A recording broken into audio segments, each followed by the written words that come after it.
Barack Obama hosted Chinese Vice President, presumptive leader-in-waiting Xi Jinping at the White House Tuesday as part of a key U.S. visit. Xi is in line to assume the Chinese presidency in March of 2013. As the two sat in the Oval Office, Obama said he would press China on its human rights policies and on currency manipulation.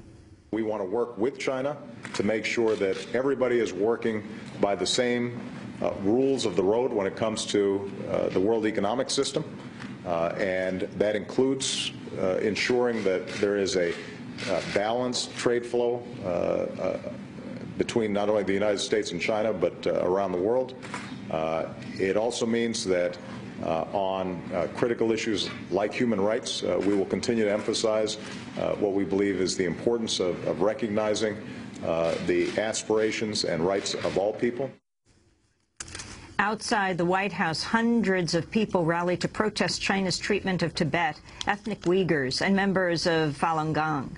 Aleem Saitoff of the Uyghur American Association urged President Obama to pressure Xi Jinping on alleged Chinese abuses.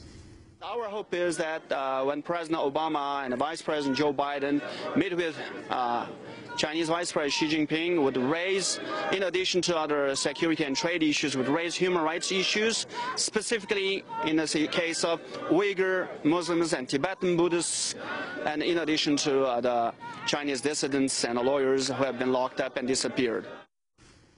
A prison fire in Honduras